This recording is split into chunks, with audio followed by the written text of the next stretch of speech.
여러분이 이번에 방송법이 얼마나 반헌법적이고 반민주적인 법인지 다 알고 계실 겁니다. 그런 차원에서 오늘 이런 토론에 굉장히 의미가 있다고 생각하고, 정말 우리 당을 위해서가 아니라 대한민국을 위해서, 또 우리 후세대를 위해서 제대로 된 방송법은 만들어져야 되지 않겠습니까? 그런데 이렇게 바쁘신데도 불구하고 이런 의미 있는 자리를 해주신 여러분께 정말 감사드립니다. 이번 방송법은 여러분이 잘 아시다시피 절차와 내용 모두가 문제가 있습니다.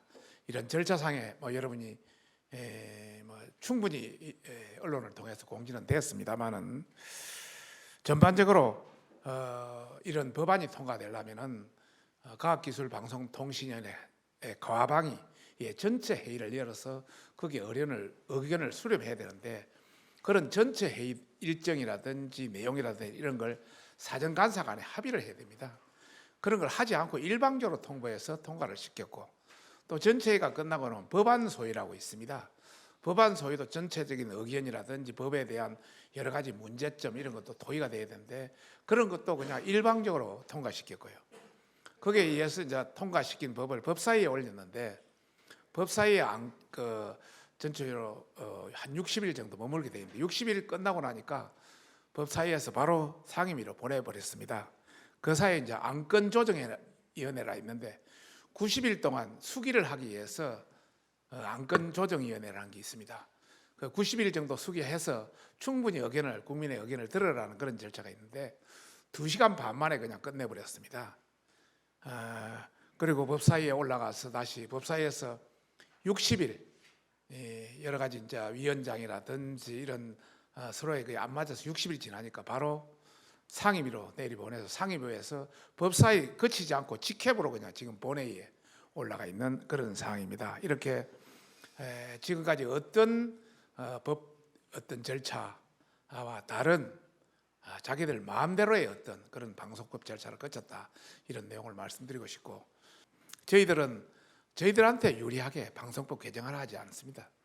정말 중립적이고 좀 앞으로 어떤 미래에 정말 우리 방송이 제대로 갈 수 있는 공익적이고 중립적이고 불편부당한 그런 방송을 요구하는데, 이렇게까지 되어 있기 때문에 여러분도 다 문제점을 인식하고 있는 걸로 다 알고 있습니다. 하여튼 오늘 좋은 의견을 제시해 주시면 그 의견을 충분히 참고해서 저희와 함께 당정청이 여러 가지 노력을 하도록 하겠습니다. 다시 한번 바쁘신 가운데서도 이렇게 참석해 주셔서 정말 감사드리고, 함께 우리 노력해서 정말 멋진 그런 방송 풍토를 만들었으면 하는 바람입니다. 감사합니다.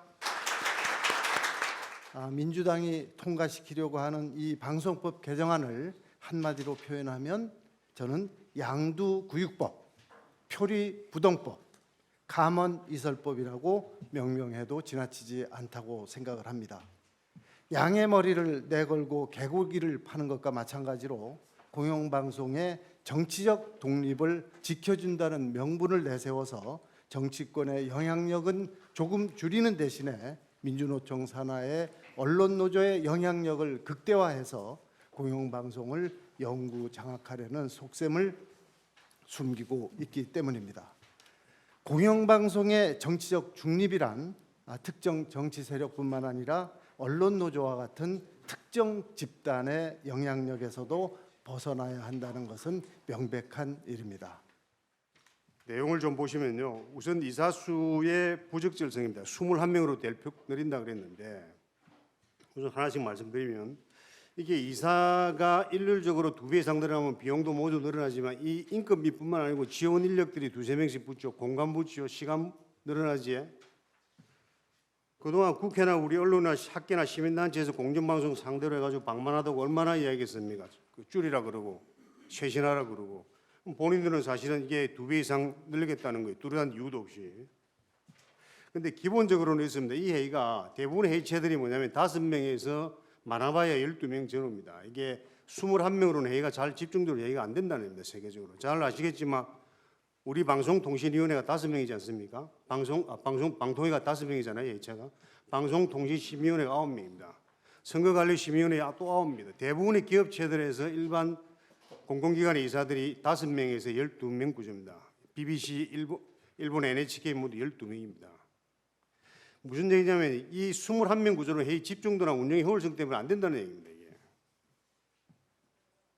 또 하나 제가 더 말씀드리고 싶은 것은 뭐냐면 이게 효율성을 따지보면 KBS가 직원이 한 4,300명 되고 매출이 한 1조 5천억 됩니다. MBC가 매출이 8,600억에서 직원이 한 1,600, 1,700명 사이고요. EBS는 600여 명에 3,500억입니다. 이게 KBS 대비 MBC가 2배, EBS는 많게는 5배, 6배 가량 차이가 나는 회사에 이사를 전부 다 21명으로 둔다는 얘기입니다. 제가 쭉 운영의 효율성 얘기했지만 이게 법안을 제대로 검토하지 않은 거예요, 이게.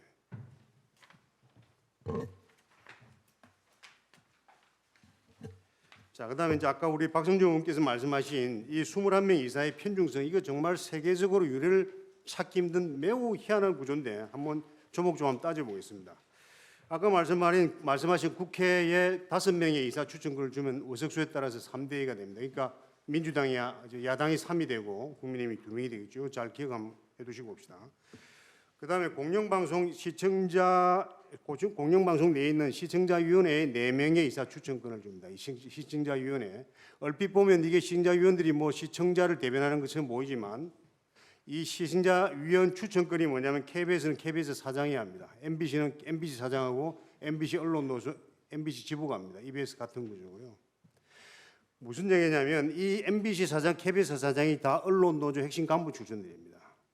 그래서 과거에 보면 시청자위원회 위원들을 선정하고 나면 해마다 무슨 문제가 벌어지냐면 왜 시청자위원들 특정 단체 위주로 편중돼서 특정 정치 세력 지향 위주로 단체들 전부 선정하자고 하는 것들이 해마다 반복되고 있습니다. 이게 이 시청자위원회 구성의 실체입니다. 여기까지 보시면 민주당, 친민주당이 7명이 되고 이사 시청자위원회 위원들 4명을 추천 4명을 포함하면 국민의힘에 2명이 됩니다. 방송 전문자한테 6명을 보면 기자협회, PD협회, 기술협회가 2명씩인데 요 협회들은 잘 아시겠지만 언론노조가 성명서 내면 그 밑에 병행단체로 이름을 반드시 올리는 단체입니다. 집회 때 동행되는 거고 동행하고 있고요. 그래서 여기도 보면은 이 6명도 모두 친언론노조, 친민주당으로 과언이 아닙니다. 라고 평가를 받고 있는 거죠. 요 6명을 모두 다 가져가면 친민주당, 친언론노조가 13명입니다. 국민의힘은 여전히 2명입니다. 이 방송통신위에서 선정하는 미디어 학계 6명인데요. 이게 미디어 학계 3명이라고 했기 때문에 이 학회들의 존재했던 기간이나 숫자들 하면은 3명이라고 했지만 실질적으로 특정화되어 있습니다. 이게 규모나 역사성을 보면은 한국언론정보학회나 방송학회, 언론학회 3개가 될 수밖에 없는 구조입니다. 그런데 잘 아시겠지만 한국언론정보학회의 이사들이나 주요 인물들은 민주당 추천 공공기관의 책임자나 이사나 위원들로 일제히 진출해 있습니다. 또 공영방송의 진행자나 출연자로 편파 방송을 주도하는 인물들이 이 한국언론정보학회 소속 이사들입니다. 언론노조 행사에 수시로 또 참석하고 있죠. 또 방송학회의 집행부는 민주당에서 줬던 용역을 발주해서 했던 곳이기도 합니다. 소위 말해서 이 학회 6명 중에 4명이 친언론노조, 친민주당이라고 보셔도 무리는 없습니다. 언론학회가 2명이 별 특별한 성향이 없습니다. 여기까지 보시면 친민주당 언론노조가 17명입니다. 이사 가운데. 국민의힘이 2명이고 특정한 성향을 드러내지 않는 분이 2명입니다. 그러니까 17대 2 내지는 19대 2 내지는 4 구조입니다. 이 17명이 뭐냐면 기본적으로 3분의 2가 넘습니다. 이사 21명 중에 3분의 2 하면 16명인데요. 17명으로 구성하면 안정적인 3분의 2 구조가 획득되는 겁니다. 다음으로 이 특정 단체 명문화 부적절성인데요. 이게 굉장히 이례적으로 이 법률에다가 이사 추천권을 방송기자협회, 한국PD연합회, 방송기술인연합회를 준다고 딱 그 단체와 숫자를 맹개해놨습니다. 이게 굉장히 이례적인데 현행방송법이나 정관에 따르면 이 각 분야의 대표성을 고려해 선정한다 그러지 특정 단체를 맹개하지 않습니다. 이유는 특혜성 시비하고 시대와 상황에 따라서 대표성이라는 게 가변적이지 않습니까? 그렇기 때문에 그런 탄력성을 감안해서 특정 단체를 맹개하지 않습니다. 그런데 이례적으로도 이 특정 단체에다가 추천권을 줬는데 이게 또 문제가 이렇습니다. 이게 이 특정 단체들의 PD협회나 기술협회가 뭐냐면 이게 우리 사회 전체의 공공의 이익을 대변하는 단체가 아닙니다. 돈 주고 회원이 돼서 PD들의 권익을 위하는 단체고 기술인의 권익을 위하는 단체입니다. 이들 단체 상호간에도 기술인협회가 PD연합회의 회원들 이익을 대변하지 않아요. 무슨 얘기냐면 자기 소속 회원들을 위한 단체가 공공기관에 이사건을 준다고 법으로 명시해놓은 거예요. 이게. 그러면 또 이게 또 이런 문제가 있습니다. 왜 방송 관련 유관단체가 PD하고 기자하고 기술인협회만 있느냐? 대한민국으로 보면은 경영인협회도 있습니다. 아나운서협회도 있어요. 한국방송촬영인연합회도 있습니다. 왜 이 단체 뺐는가에 대해서 민주당이 설명이 안 되는 거예요, 언론노조가. 이유는 이거죠. 앞서 말씀 기자, PD, 기술인협회가 언론노조 행사 때마다 집회 성명서 낼 때마다 위치 이를 명기하는 단체고 나머지 단체들은 언론노조의 정치적 성향에 반대하기 때문입니다. 이유가 그거 하나입니다. 국민추천위원회 허구성에 대해서 조금 더 말씀드리면 이렇습니다. 이게 지금 이 법을 통해서 사장 추천 국민추천위원회라는 걸 만들었어요. 이 단어만 보면은 공영방송사의 사장을 국민들이 뽑는 거란 착시 현상을 일으킬 수 있습니다. 이분들 특기가 그래요, 제가 볼 때. 근데 실제로 뭐냐면 앞서 이 이사의 구조가 3분의 2가 민주당과 친언론노조가 장악한 구조, 이 이사들이 사장추포위원회를 구성하게끔 역할을 하게 돼 있습니다. 그러니까 아주 편향적으로 돼 있는 거죠. 그래서 소위 말해서 국민에게 위임한다는 것을 위장해난 포장해난 거로 보시면 됩니다. 두 번째, 3분의 2 특별 다수제 구성의 조항의 허구성입니다. 이 3분의 2라 그러면 이사의 절대 다수의 인원들이 동의한다. 그래서 대표성을 가진다고 착시 현상을 가질 수 있겠지만 앞서 말씀드린 것처럼 3분의 2 이상을 특정 민주당과 언론노조 특정 성향으로 해놨기 때문에 이 3분의 1도 겉으로 보기에는 민주적이라는 것을 포장해놓은 거지 실질적으로는 특정 정치 지향의 단체들에 밀어주는 그런 경향적으로 보시면 됩니다. 하나 더 말씀드리면 임기보장의 부적정성인데요. 지금까지는 뭐냐면 법을 바꾸겠다 그러면 현행법의 불합리하기 때문에 바꾸는 거 아닙니까? 그러면 이 현행법에 불합리하다고 판단된 법의 적용 시기는 가장 짧아야 될 겁니다. 그래서 문재인 정권 초기나 그 이전에 공영방송법을 바꿀 때나 다른 법을 바꿀 때 이 현행법의 적용 시기를 최대한 단축시켰어요. 그래서 적용 시기를 3개월 이후에 새 경영진을 뽑는다고 규정해놨습니다. 그런데 유독 이 법만 뭐냐면 지금 현재 이사들과 공영방송 경영진의 임기를 다 지금 현행 1년 반에서 2년가량 남은 거로 알고 있습니다만 전부 다 보장하겠다는 거예요. 매우 정략적인 행태입니다. 이런 단체들에 의해서 지난 5년 이상 운영되어 온 결과가 뭐냐면 이 법을 만들 때의 취지가 가장 큰 취지 중에 하나가 정치적 후견주의 배제인데 결과적으로 놓고 보면은 방송은 민주당 위주의 극단적인 편파 왜곡 방송을 하죠. 무자격자를 안 찍다 그래서 경영은 적자와 부실을 널뛰게 합니다. 소폭흑자와 적자를. 가장 큰 문제는 조직의 인사를 극단적으로 나눠가지고 과도한 이 편중 인사를 인해서 조직 문화를 황폐화시켰다는 극단적인 반응을 받고 있는 게 정치적 후견제를 심화시켰고 앞으로 더 심화시키겠다는 게 이 법의 실체입니다. 이분들 학자들이 이야기했던 한국 언론정보학에서 이야기했던 정치적 후견제 배제는 저는 사기성이라 봐요. 사실이 아니에요. 내용이 그래요. 제 말이 과격할지 모르겠지만 내용적으로 그렇습니다. 최 대표님 마무리 좀 해주십시오. 결국 이 개정법은 이 법 취지에서 말씀드린 정치적 중립성, 독립성, 확립성이라는 명분하고 전혀 부합되지 않습니다. 그리고 국민들이 선택하지 않았던 야당과 법적 근거가 없는 특정 정치 성향의 언론단체들이 공영방송 인사격을 행사하겠다는 것은 세계적으로 유례를 찾아볼 수 없는 반민주적인 행태입니다. 또 이 기본적으로 세계 최고 공영방송이라 평가받고 있는 BBC 이사 선임이 사실상 행정부에 의해서 우리로 치면 문화부라고 할 수 있는 행정부에서 주도되고 있는 걸 보면 법보다는 운영이 더 현실적인 문제로 보입니다. 그래서 법을 개정한다면 차라리 행정부에다 이름을 하고 이 행정부가 집권당과 행정부가 운영을 잘못하면 정치적 국민의 표에 의해서 정치적 책임을 묻는 게 일반적입니다. 이게 일본이 그렇고 오스트리아가 그렇고 영국이 그렇습니다.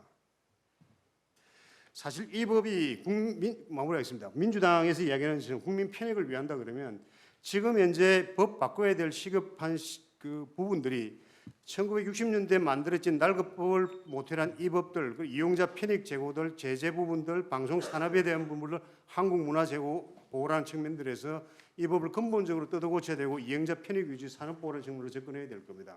그렇지 않고 사장 지배 구조 개선, 그것도 특정 당과 특정 정치 세력 위주로 지배 구조를 바꾸겠다는 건 국민 편익을 위한 접근 자체가 아닙니다. 사실은 이런 법 자체를 가지고 통과시키겠다는 것 자체가 사실은 반민주적 행태고 국민들의 정세에 반하는 그런 행태로 보셔야 된다고 봅니다. 이상입니다. 방송 3법 개정안 내용의 비합리성에 대해서 보충 설명을 드리겠습니다. 먼저 그 방송 관련 학회의 공영방송 이사 추천서를 보면은 작년 4월 민주당의 방송 3법 개정 발의안보다 12월 수정안에서는 방송 관련 학회의 추천 이사 수를 3명에서 6명으로 2배 늘렸습니다. 이것은 대한민국 학계의 좌편향 또는 조직화된 소수의 장악력에 대한 자신감으로 보입니다. 우리는 문재인 정권과 언론노조가 2017년 MBC, KBS 경영진을 힘으로 쫓아낼 때 한국의 3대 언론학회라는 한국언론학회, 한국방송학회, 한국언론정보학회학자 472명이 그런 폭력을 지지하는 성명을 발표했던 사실을 똑똑히 기억합니다. 당시 성명 내용을 보면 이런 내용이 나옵니다. 더욱 침통한 것은 권력의 공영방송 침탈에 일부 언론 방송학자들이 관여했다고 비판받고 있다는 사실이다. 다시는 이런 과오를 범하지 않을 것을 엄숙히 다짐한다. 이건 의견이 다르면 적으로 보는 시각이 아니고 무엇이겠습니까? 제대로 된 사회라면 최소한 학자들은 이러면 안 되는 거 아닌가라는 안타까움이 듭니다. 방송학자들은 또 MBC 앞에서 언론노조 지지 시위를 벌이기도 했습니다.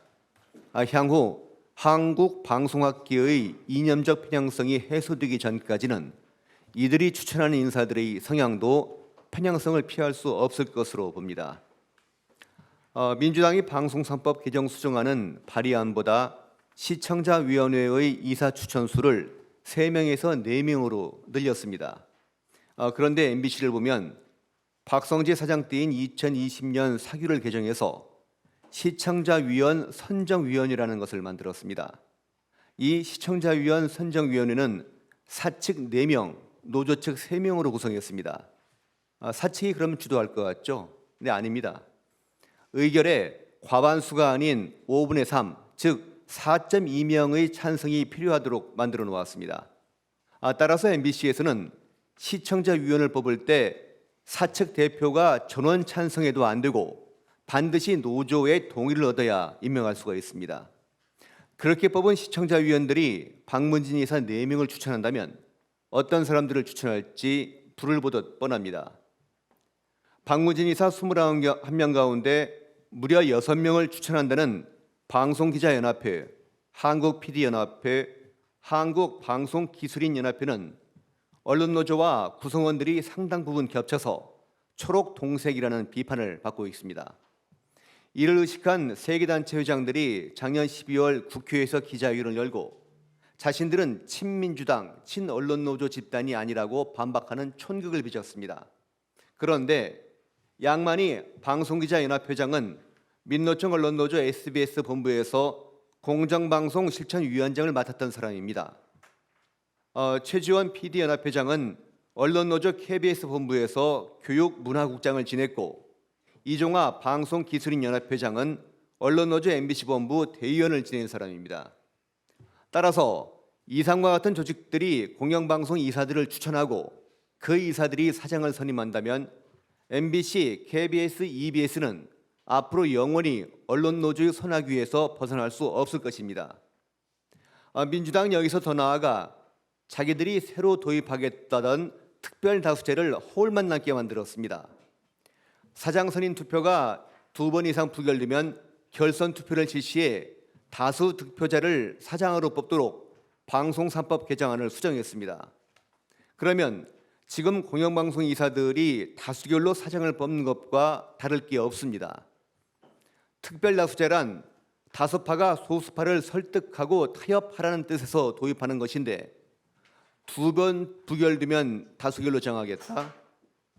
그리고 그 전에 이사회 다수를 친민주당, 친언론노조로 구성해 놓고 그런 투표를 한다면 어떤 결과가 벌어질지 동네 아이들도 다 아는 이야기일 겁니다.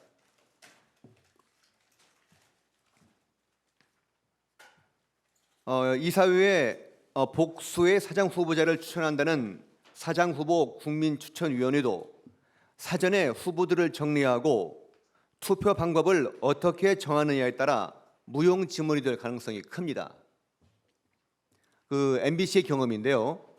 박문진이 지난 2월 시민 150명으로 시민평가단을 구성해서 MBC 사장 선임 과정에 참여시켰습니다. 시민평가단이 박문진의 1차 면접을 통과한 사장 후보 3명 가운데 2명을 고르도록 한 것입니다. 그때 회사 안팎에서는 박성재 당시 사장이 유력한 경쟁자들을 1차 면접 때 탈락시켜서 자신이 선임될 수밖에 없도록 만들었다는 소문이 자자했습니다. 그런데 시민평가단이 1인 2표씩 투표한 결과 뜻밖의 박성재 사장이 탈락했습니다. 박 사장은 탈락한 뒤에 SNS에 처음 도입된 시민평가단의 운영 방식을 지적하는 분들도 계시지만 이라면서 우회적으로 불만을 드러냈습니다. 시민평가단 도입을 극찬했던 언론노조 MBC 본부는 한동안 침묵했고 오마이뉴스는 MBC 내부 구성원들을 중심으로 예상 밖의 결과라는 반응이 나오고 있다고 보도했습니다. 앞으로 혹시 언론노조의 영향력 아래 MBC 사장 선발이 다시 실시된다면 조금 전에 말씀드린 지적받은 운영 방식, 예상 밖의 결과를 예방하기 위한 사전 조치가 이루어질 가능성이 큰 것으로 보입니다. 즉 내정된 후보와 들러리들을 국민추천위원회에 보낸 뒤 1인 1표씩 행사하도록 하면 내정된 후보가 당선될 가능성이 매우 크다는 사실을 이번 MBC 경험을 통해 알게 된 것입니다. 사장 후보 국민추천위원회는 결코 공영방송 사장 선임의 공정성을 담보할 수 없습니다. 방송법 제1조는 이 법은 방송의 자유와 독립을 보장하고 방송의 공적 책임을 높임으로써 시청자의 권익 보호와 민주적 여론 형성 및 국민 문화의 향상을 도모하고 방송의 발전과 공공복리 증진에 이바지함을 목적으로 한다고 규정했습니다. 즉 방송의 자유와 독립을 다른 가치들을 실현하기 위한 수단적 가치로 본 것입니다. 그런데 민주당과 언론노조는 방송의 정치적 독립이 본질적 가치인 것처럼 내세우고 있습니다. 하지만 공영방송의 편파 보도가 오로지 정치적 예속 때문에 생기는 것은 아닙니다. 그보다 언론노조의 패권 유지 욕망 때문에 벌어지는 내부적 편파성이 더 큰 원인이라고 할 수 있습니다. 지금 MBC와 KBS 언론노조 조합원들이 외부 정치 세력이 협박해서 어쩔 수 없이 편파 보도를 하고 있는 건 아니지 않습니까? 민주당의 방송 3법 개정안은 이 핵심적인 문제를 애써 외면하고 있습니다. 따라서 민주당의 방송 3법 개정안은 공영방송을 국민의 선택으로부터 괴리시키고 특정 정치 세력이 장악하도록 보장함으로써 내부적 편파성을 오히려 연구하려는 의도를 가지고 있다고 보아야 합니다. 민주당의 방송 3법 개정안이 발의되면 공영방송들은 지금보다 더 극심한 정치적 불공정 보도의 온상이 될 것으로 봅니다. 프레임이라는 걸 좀 설명드리고 싶었습니다. 아마 이제 미국의 저널리즘에서 정착된 여러 가지 이론들 중에서 아마도 가장 최근에 정착됐고 가장 정치권에서 이건 뭐 미국에서도 그렇고 유럽에서도 그렇고 가장 많이 흔하게 이용하고 있는 나름 이론으로 정립된 내용입니다. 프레이밍이라고 하죠. 소위 틀짓기. 근데 원래는 굉장히 긍정적인 것으로 사용됐습니다. 대선 후보 내지는 총선 후보 상하원 의원들이 유권자들이 보지 못하는 모습을 유권자들의 시선을 굉장히 긍정적인 쪽으로 창틀을 옮겨서 그 부분이 부각되도록 하는 이론이었습니다. 근데 이것이 어떻게 됐는지 저는 이게 한국에 있는 저널리즘 학자들의 잘못이라고 생각하는데요. 한국에 와서는 이게 굉장히 삐뚤어지고 나쁘게 사용되고 있습니다. 한번 보시겠습니다. 많이 이용되는 건데요. 보시면 포로에게 총구를 겨누고 있는 것처럼 보입니다. 다음 보시면 똑같은 사람에게 물을 주고 있습니다. 원래 사진 보여드리겠습니다. 원래 사진은 포로를 잡아서 인도주의 원칙에 따라서 물을 주고 있는 겁니다. 그런데 특정 언론의 향배에 따라서 총을 겨누는 것만 보여주는 언론이 있는가 하면 물을 주는 언론도 있습니다. 이것을 정치권에서, 이것을 특정 언론에서 이 이론을 바탕으로 굉장히 잘못되게 사용하고 있는 게 현재 대한민국의 언론의 현실입니다. 보시겠습니다. 지난 5년 동안 보시면 이들이 표면적으로 내세웠던 프레이밍은 이겁니다. 적폐청산과 공정보도. 국민들이 볼 때는 굉장히 그럴싸합니다. 나쁜 것 도려내고 새살 돋게 만드는구나 이제. 그런데 실질적으로 자행된 것을 보면 온갖 불법과 폭력과 이런 것들로 점철됐습니다. 결론이 이렇게 났지 않습니까? 각사마다 이름은 달랐지만 방송 장악 문건에 의해서 철저하게 계획되고 철저하게 조직화된 결과물들이 서서히 법의 심판대 위에서 드러나고 있습니다. 거짓 프레이밍이었다는 것이 드러나고 있습니다. 앞서도 사회자께도 쭉 말씀드렸지만 이런 프레이밍, 소위 틀짓기를 언론에서 지난 대선 때 굉장히 잘 사용해 먹었습니다. 잘못했으면 대통령이 바뀔 수도 있었을 그런 논리를 사용했던 겁니다. 워낙 사례가 많지만 몇 가지만 말씀드리겠습니다. 대선이 끝나도 지금도 이어지고 있습니다. 보도 보시면 매주 토요일마다 집회가 이루어지고 있는데요.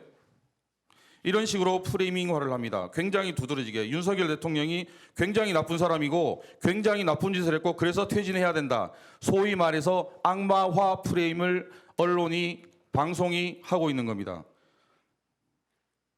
반대로 이재명 구속에 대한 것은 아주 그냥 형식적으로 내비쳐 줍니다. 그래놓고 이 사람들 이렇게 이야기합니다. 기계적 중립을 맞추었다. 또 하나 있습니다. 온 나라를 이념적 틀거리로 갈라치게 했던 조국 씨. 이 사람일 때는 대통령께서 재가를 했다고 나옵니다. 그런데 반대로 한동훈 법무장관 관련해서는 보시면 아니면 현 정부로 들어와서 보시면 강행, 기류 이걸 방송용어로 문발이라고 합니다. 문발, 자막이죠. 시청자들은 이 단어만 봐도 이미 머릿속에 굉장히 부정적인 프레이밍이 더 씌워지는 겁니다. 해서는 안 되는 사람을 임명하고 해서는 안 될 짓을 했다라고 언론이 이렇게 조작하는 겁니다. 이런 일도 있었죠. 한 사람이 인생을 도륙해놓고 당사자들은 3년이 지나서 사과했습니다.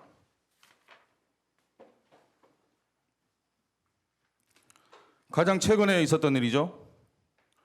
앵커가 극구 아닐 것이라고 의문을 제기하는데도 그 기자 양반은 계속해서 윤석열 대통령이 이런 식으로 경례를 했다고 설명했습니다. 대한민국 대통령이 일본 앞에서 머리를 조아렸다라는 악의적 프레임을 더 씌운 겁니다. 정권이 바뀐 지금도 계속 이런 일이 오늘도 벌어지고 있습니다. 답은 이미 다 나와 있습니다. 왜 그런지.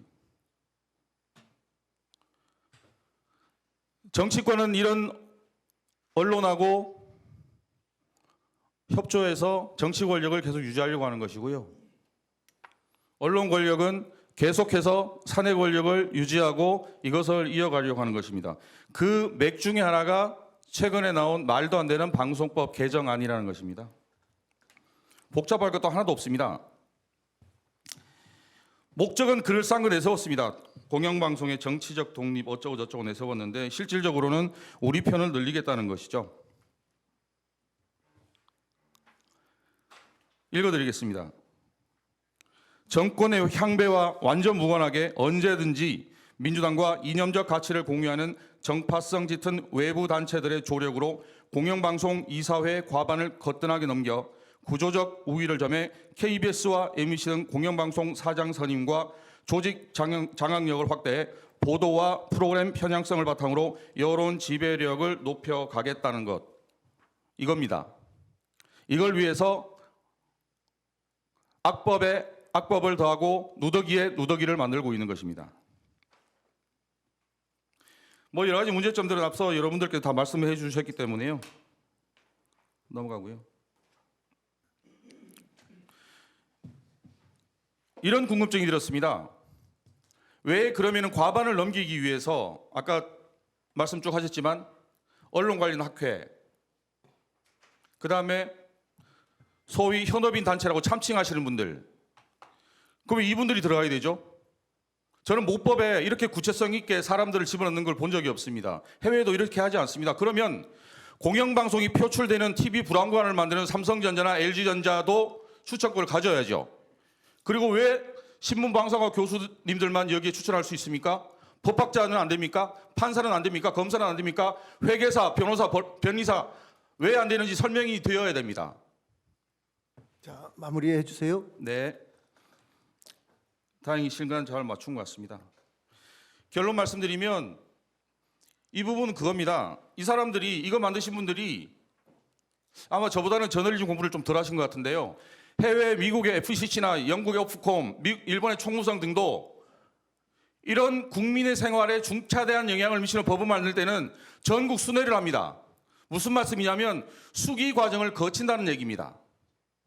그래서 최선은 아니지만 차선의 선택을 합니다. 근데 이것은 뭐냐면 그런 과정을 철저하게 무시하고 지난 6년 동안 누렸던 방송 권력, 언론 권력을 끝까지 유지하겠다라고 하는 그런 아주 잘못된 의도에서 시작된 것이라고 말씀드리겠습니다. 이상입니다. 고맙습니다. 그래서 여기 보시면 여기 그 논문에 따르면 방송 평의회 제도에서는 채널 신설 허가, 프로그램 심의, 편성 규약 동의뿐만 아니라 새로운 250만 유로 이상의 계약 체결 허가 등 여러 가지 집행 기구로서의 기능들을 실질적으로 수행하도록 되어 있습니다. 근데 MBC 같은 경우에는 이런 어떤 방송문화진흥회는 사장을 뽑고 이 사장이 그 특별하게 불법이나 이런 걸 저지르지 않으면 유지가 되도록 관리 감독하고 큰 틀에서 예산으로만 예산 심의를 하고 이렇게 하지 구체적인 어떤 그 집행기관으로서 역할을 안 했는데 집행기관으로 역할을 하게 되는 겁니다.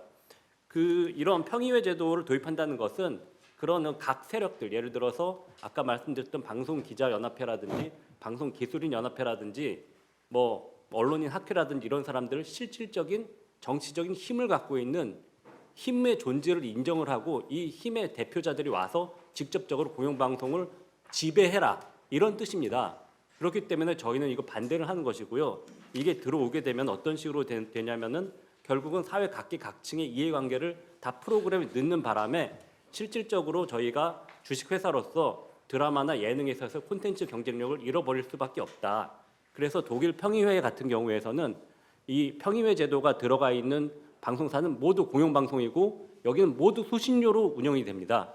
MBC처럼 광고 판매 수익이라든지 콘텐츠 유통 수익을 통해서 수익을 창출하지 않습니다. 그렇기 때문에 본질적인 차이가 있는데도 이 부분을 전혀 심의하지 않고 이 방송을 통과시키려고 한다는 것 이것 자체가 어불성설이라고 저희는 생각하는 겁니다. 이거는 MBC를 중장기적으로 콘텐츠 경쟁력을 말살시키고 SBS에게 모든 그 콘텐츠 그 경쟁력을 넘겨주고 이 부분을 수신료를 받는 공영방송으로 만들겠다는 뜻에 다름없는 겁니다. 이런 부분들 국민들은 전혀 모르고 계셔갖고 저희가 너무 답답해서 나왔고요.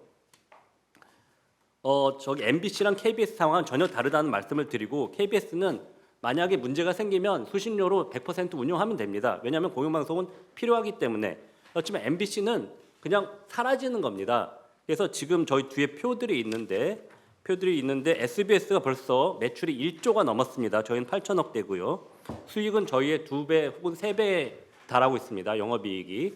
그리고 드라마를 보면은 2022년도에 20개의 어떤 그 가장 시청률이 좋았던 드라마를 보면 저희는 간신히 2개를 넣었는데 그 중에 제일 좋았던 게 빅마우스입니다. 빅마우스는 스튜디오 드래곤이 만든 거 저희 방영권만 사서 트는 것입니다.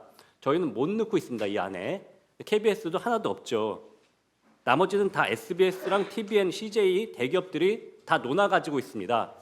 이 상황으로 쭉 가서 MBC는 더 이상 콘텐츠를 자체적으로 시장에서 만들 수 없는 기업으로 만들 것인지 그래서 완전 공영화를 시킬 것인지 이것부터 민주당은 말씀을 해주시고 방향을 정한 다음에 이 그 법안을 통과했으면 좋겠습니다.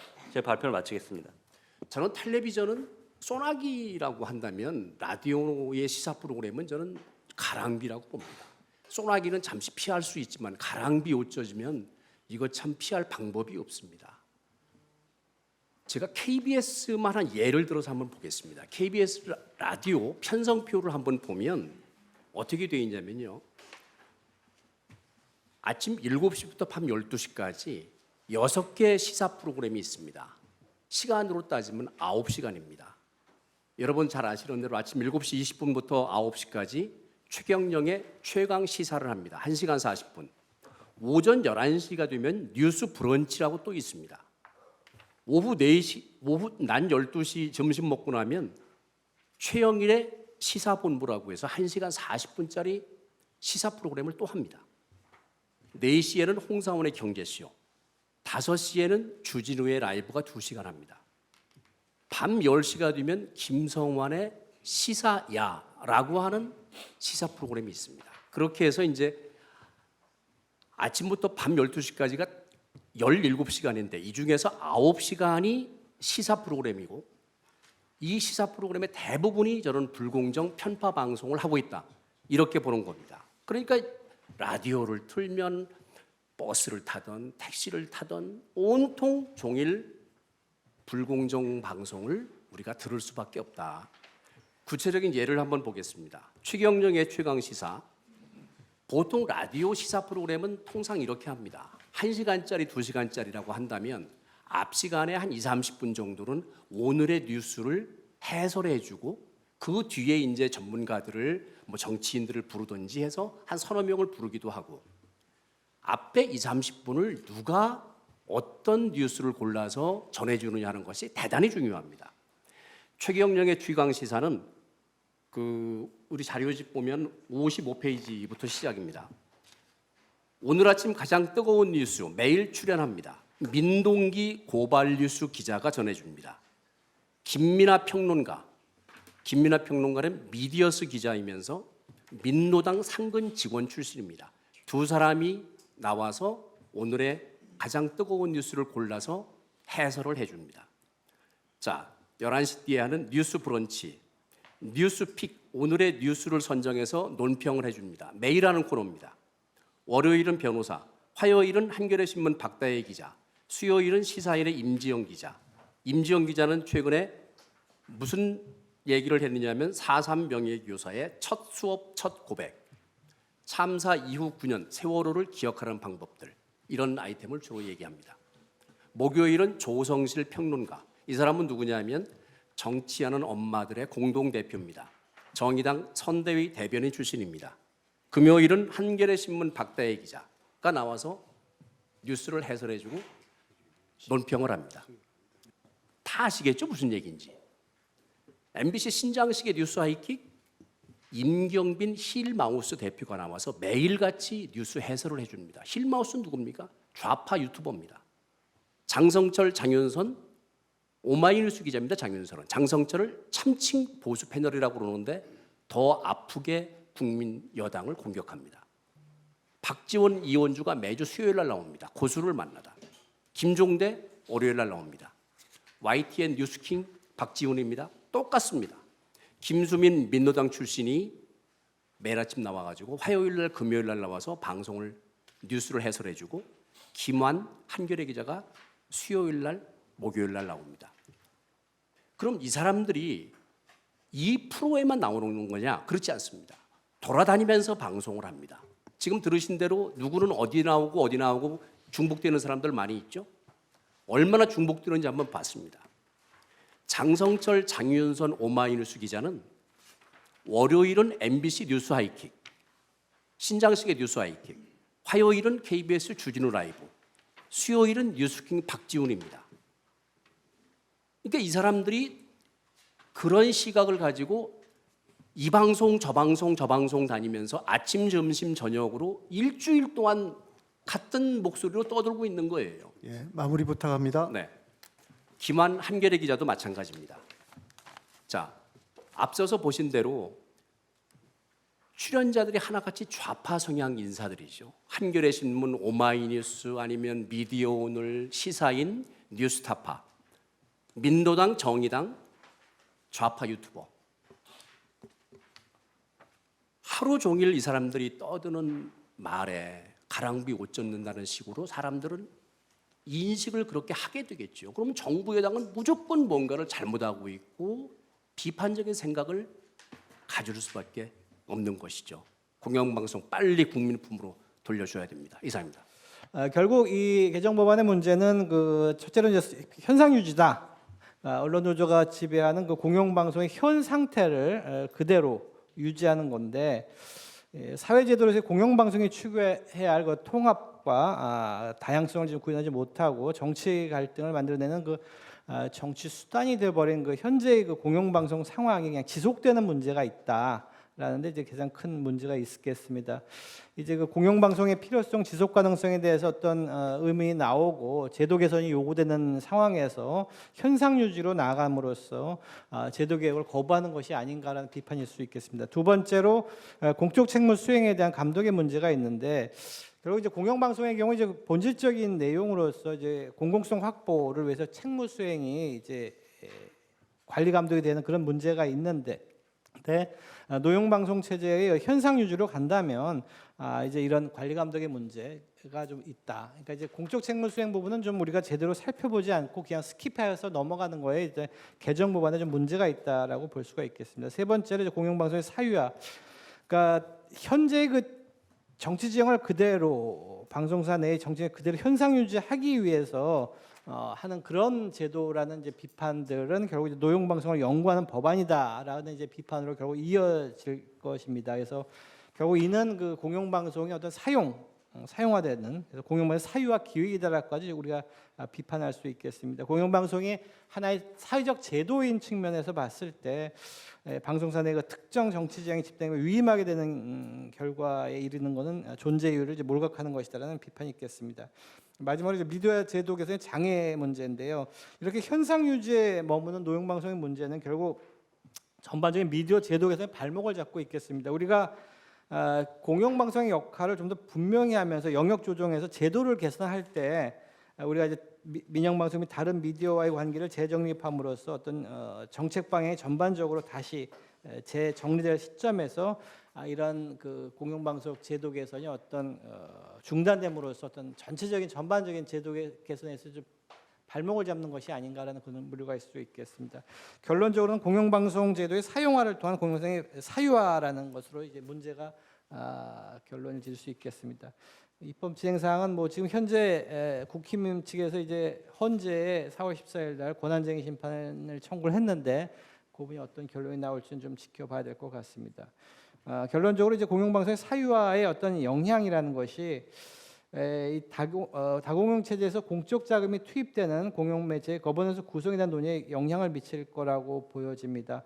미디어제 전반의 그 거버넌스를 구축할 시점에서 공영방송이 노영방송 전환됨에 따라서 미디어 거버넌스 전반에 영향을 미칠 것으로 보이는데, 이런 부분에 대해 좀 더 심도 있는 논의를 통해서 좀 더 큰 그림에서의 어떤 대응책들을 좀 모색할 필요가 있을 것 같습니다. 마지막으로 제가 한 가지 더 덧붙이자 하는 것은 편성위원회 제도인데, 이걸 이제 말씀드리는 이유가 아까 이제 오종환 발제자께서 그 MBC 문제가 내부적 편파성이 문제다라고 아주 잘 지적을 해주셨는데, 결국 내부적 편파, 그러니까 우리가 노영방송이라고 비판받는 공영방송의 내부적 편파성이 제도적 기반이 지금 되는 것이 사실 편성위원회 제도라고 할 수가 있겠습니다. 그러니까 이게 하나의 그 노영방송 체제로 유지하는 데 있어 현상에 있어서 근거가, 제도적 근거가 될 수 있는 그 부분이죠. 사실 그 이 거버넌스 논의가 2016년도에 그 박홍근 의원안부터 나왔을 때부터 두 가지 핵심 쟁점이 있었습니다. 그 사장 이사를 어떻게 선발할 것이냐의 거버넌스라는 부분 하나가 있었고, 두 번째로는 방송 종사자가 편성권을 갖고 있느냐라는 문제에 관련된 편성위원회 도입 문제, 이 두 가지 쟁점으로 계속 2016년 박홍근 의원안부터 논의가 되다가 사실 갑자기 2021년도에 이제 정필모 의원안이 나와서 갑자기 뭐 독일식 그 방송 평해제를 갑자기 드러나왔는데, 그 전까지는 그 두 가지 쟁점이 핵심 쟁점이었는데 어느 순간부터는 이제 이사 사장 거버넌스 그 선임 방법에 대한 거버넌스를 중심으로 가면서 편성의 제도는 입법안은 올라와 있어요. 입법안은 올라와 있음에도 불구하고 내부적으로 일단 행정적으로 정리가 됐는데 2017년 말에 방송 제어가 때 그때 이제 KBS, MBC, SBS 포함해 가지고 방송통신위원회가 제어가 점수를 좀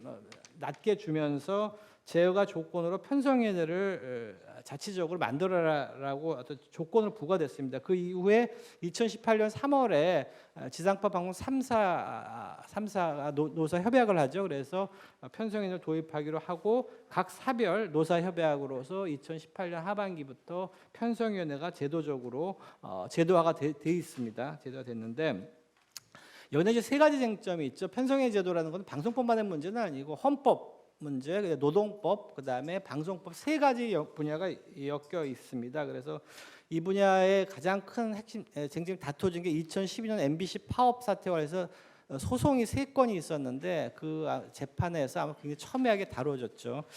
아무튼 이 법안은 지금도 지금 법안이 올라와 있고 장차 확장돼서 신문의 경우에까지 편집위원회 법안까지도 지금 올라와 있습니다. 사실은 이게 유래를 찾아보면은 노무현 정권 때 신문법 개정 때 편집위원회 개정안부터 잘 유래를 찾을 수 있다고 볼 수 있겠습니다. 문제는 뭐냐면은 다음 페이지입니다. 노사 동수의 편성인의 구성과 운영은 방송사의 편성권에 간섭하는 결과됨으로써 간접적으로 방송 내용에 있어서 노조 영향력이 행사되는 결과가 됩니다. 이 부분은 앞에 다른 발제변인 그때 말씀하셨고 노사 협약 내용에 따라서 이게 이제 단순히 그 편성위원회가 편성 내용뿐만 아니라 MBC 같은 경우에서 아까 잠깐 발제 토론에서 나왔지만 시청자의 구성에도 관여하고 또 보직 임명권에 관여하는 경우까지가 있게 되면 실제로 경영에 관여하는 경우도 돼서 노조의 경영 관여의 수단이 된다는데 좀 문제가 있을 수가 있겠습니다. 결국 공영방송 문제는 기본적으로 공적 책무 이행과 관리 감독의 핵심적인 쟁점인데 이게 이제 노영방송화라는 비판을 들으면서 또 종사자의 방송이 됨으로써 마치 자치 영역이 된 것 같은 그 착시 현상이 발생하게 됩니다.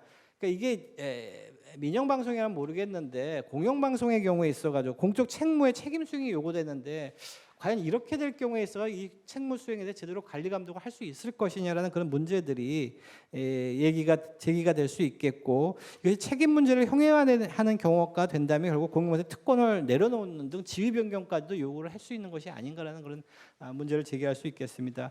이런 아까도 말씀드렸지만 편성위원회 문제와 관련해서 핵심적인 문제가 이제 공영방송의 책무 수행인데.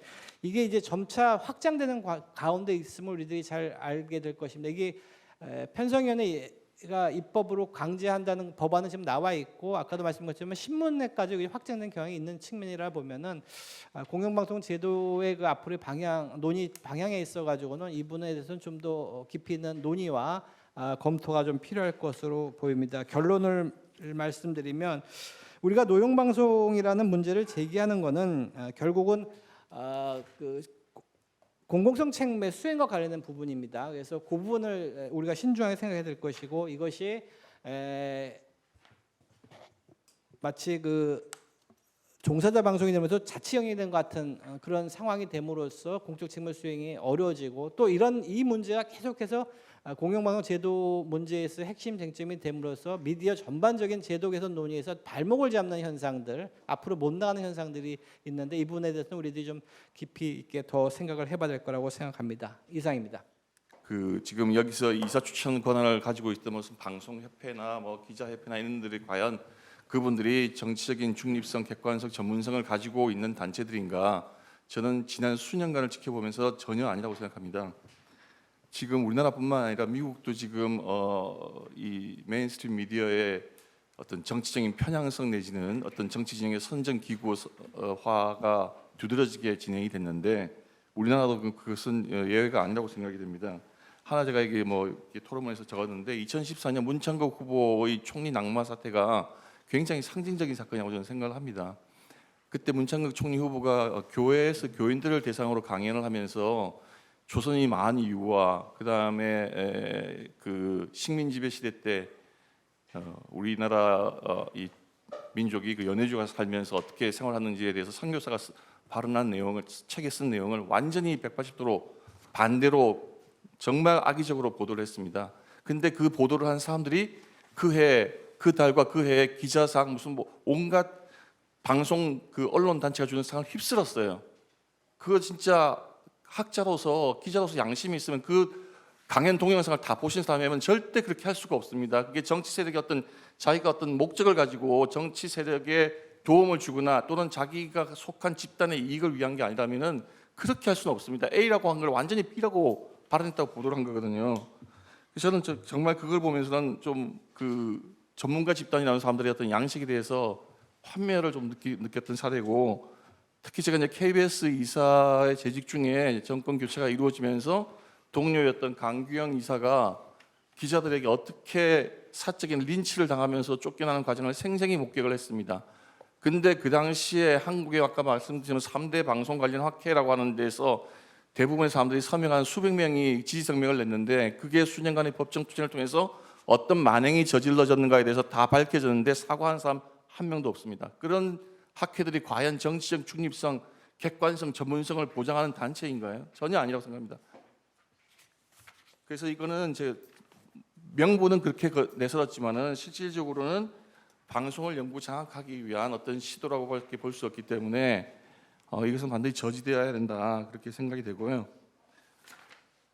간단하게 이렇게 결론을 말씀드리면 제가 경험에 비추어 보면은 원래 그 MBC 방문진 이사를 할 때 어떤 그런 어떤 편향성을 좀 시정해 보기 위해서 경력 기자 제도를 채택을 해서 외부의 어떤 경력 기자들을 충원을 하면서 좀 다양한 시각을 반영해 보려고 했는데 정권이 바뀌면서 거의 문화혁명식의 어떤 가혹한 탄압을 받아서 많은 이들이 쫓겨났습니다. KBS에서도 그 정현주 사장이 KBS 사장을 할 때 말지를 비롯한 재야 자익 진영 출신의 어떤 기자들이라든지 PD들을 많이 채용을 해서 그 구성원이 다양하게 됐는데 그것을 좀 천천히 시정해 보려고 하는데 했으나 기간이 짧아서 그렇게 전혀 해보지 못한 상태에서 지금 이렇게 됐는데 지금 두 방송사의 상황을 보면 과연 그 이 선거를 통해서 정권이 교체되는 이런 제도 하에서 이런 노영 방송으로 흘러가는 흐름을 제어할 수 있을 것인가? 이렇게 지금 이 법을 통해서 영구히 방송을 장악하는 걸 저지한다 하더라도 그것은 저지된다 하더라도 선거를 통해서 이렇게 할 때 이런 지금 그 언론 노조가 사실상 큰 영향을 행사할 수 있는 상태에서 이 노영 방송화의 흐름을 과연 제지할 수 있을 것인가? 우리나라의 공영 방송을 KBS 1, 2, MBC 그리고 EBS 이렇게 보면 거기서 지금 SBS 같이 치면은 75에서 80%가 정부가 장악을 하고 있습니다. 이게 과연 바람직한 구조인가? 전두환 정권이 들어서기 전까지는 지금 KBS 2와 MBC는 민영 방송이었습니다. 근데 지금 민주화가 됐다고 하는 상태에서도 그걸 놓으려고 하지도 않아요. 과연 이게 과연 바람직한 것인가? 좀 그런 생각이 들고요. 장기적으로는 소비자의 선택을 통해서 그 방송사의 운명을 결정할 수 있게 하는 그런 제도의 흐름으로 가는 것이 더 맞지 않나. 그것이 노영 방송으로의 어떤 흐름을 근본적으로 좀 제어할 수 있는 것이 아닌가 저는 그런 생각을 합니다. 그래서 이번 법률안은 대통령이 국회에서 저지가 안 된다면 대통령의 거부권 행사를 통해서도 반드시 막아야 되고 장기적으로는 소비자의 선택을 통해서 좀 더 다양한 시각을 우리가 정보를 접할 수 있는 그래서 지금 같이 공영방송이 75 내지 80%를 장악하고 있는 이런 구조는 반드시 좀 시정이 돼야 된다 저는 그렇게 생각합니다. 이상 마치겠습니다. 결론적으로 말씀드리면 민노총 언론노조에 의한 노영방송 체제가 공고화된다. 결국은 방송을 특정 단체가 사유화한다는 거잖아요. 사유화하게 되면 어떤 피해가 발생하느냐? 언론노조가 이 국민의 수신료를 통해서 운영되는 이 방송사가 사실은 뭐 흔히들 공영방송의 주인이 시청자다, 수신료를 납부하는 시청자다, 국민이라고 얘기하지만 국민의 어떤 방송사에 출연한다든지 또는 취업을 한다든지 이런 기회 자체가 박탈되거나 제한될 가능성이 굉장히 높아진다는 겁니다. 무슨 말씀이냐 하면은 언론 노조가 이 공영방송을 장악하게 되면 수신료는 국민이 내는데 결국은 그 방송사에 취업하는 뭐 흔히 얘기하는 배우 또는 뭐 PD, 작가, 또 기술직들 본인들이 장악하고 있기 때문에 취업하는데 또는 출연하는데 자기들끼리 짬짬이 형식으로 독식한다는 거죠. 자기들만 독식하느냐, 그 자녀, 손주들도 취업에 상당히 우대를 받을 가능성이 구조적으로 높아진다는 겁니다. 그리고 KBS, MBC 출연 경력이 있으면 타 방송사에 문턱을 넘어서 취업하거나 또는 출연하는데도 상당히 도움을 받게 됩니다. 그렇게 되면 지금 현재 이 방송 프로그램 또는 예능 등을 준비하는 연기 지망생들이나 현역 연기자들, 출연 기회가 상대적으로 부족했던 젊은 층들, MZ 세대들, 본인들이 출연할 수 있는 자리들을 언론 노조 또는 그 가까운 친인척, 지인들이 독식한다는 겁니다. MZ들이 이 부분에 대해서 사실 우리 일이 아니니까 그냥 정치권에서 정쟁으로 싸우는 거 아니냐라고 얘기를 하지만 본인들에게 피해가 다가올 수 있다는 겁니다.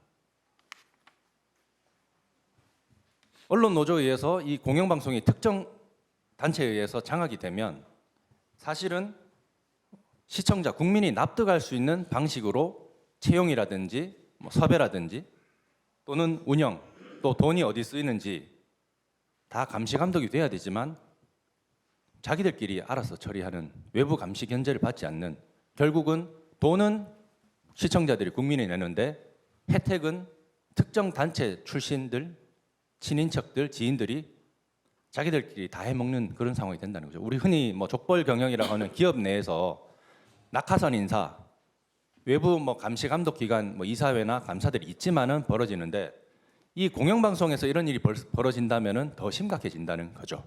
결국은 아직까지 방송 출연의 기회를 받지 못했던 MZ 세대들, 특히 젊은 층들, 상대적으로 출연 기회가 부족했던 분들은 앞으로 더 출연 기회가 없어진다는 겁니다. 공영방송이 우리 AI 기술이라든지 첨단 기술 도입에 앞장선다는 얘기 제가 아직까지 제대로 못 들어본 것 같습니다. 여러 주파수 대역을 활용한 과거 방송법 등이 처리가 되었음에도 불구하고 재난 보도라든지 다른 해외 국제 보도에 있어서 AI 기술을 활용한 새로운 시도들이 있었다는 그런 얘기는 제가 못 들어봤는데요. 외부 투자, 특히 새로운 시도는 인색하고 자기들끼리 자리 나눠 먹는 그런 결과들이 앞으로 더 심해진다. 결국은 그 피해는 국민들에게 돌아온다.